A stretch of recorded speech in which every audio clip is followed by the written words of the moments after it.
1 out of 1 pa to. Ito nyo, hindi pa perfect yung tip po. So, testingin natin yan dito sa North Loop. Sound check tayo. From Contrabida Power Pipe version 1 to version 1.2 na pang X-Max. Iba na yung tip niya.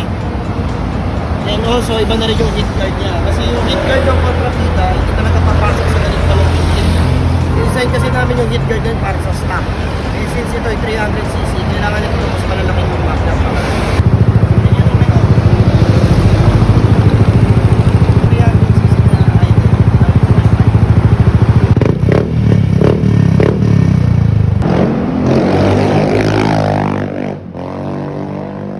Usapang power pipe, naalala nyo pa ba itong ginawa natin sa last North Loop nung nakaraan? So, ito yung bagong version ng Contrabida for 1 out of 1 pa to. Ito nyo, hindi pa perfect yung tip po. So, testingin natin yan dito sa North Loop. Sound check, sound check. Sound check tayo.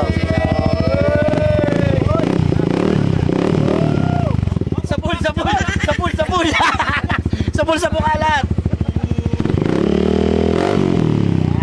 Mas maingay na. Nagtataka kayo kasi iba ang itsura ng Contrabida Power Pipe, hindi na tulad ng dati.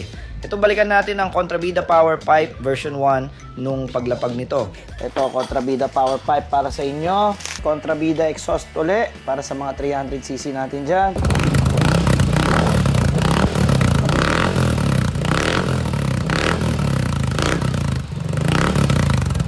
May lutong, hindi masyadong maingay, pero nandun yung power. So, yun.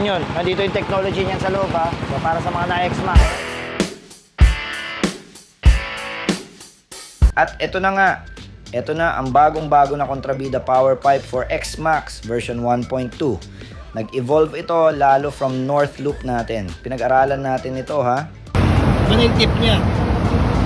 And also, iba na rin yung hit guard niya. Kasi yung hit guard ng Contrabida, hindi talaga papasok sa ganit kalong hit. Design kasi namin yung hit guard din para sa stock. Eh, since ito ay 300cc, kailangan ito mas malalaking yung magnet. Tignan mo rito sa loob, lalo ka. Tignan ka na kaya ang bibig niya.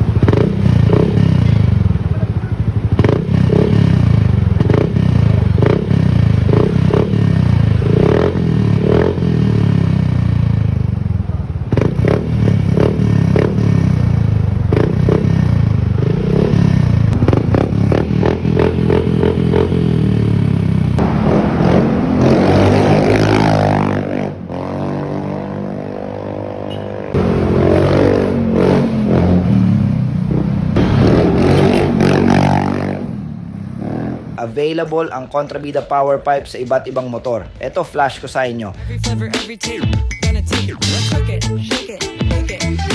Every flavor, every tape, gonna take it, cook it. Para sa mga gusto ng medyo tahimik pero gusto ng dagdag power, ito na yung pagkakataon nyo.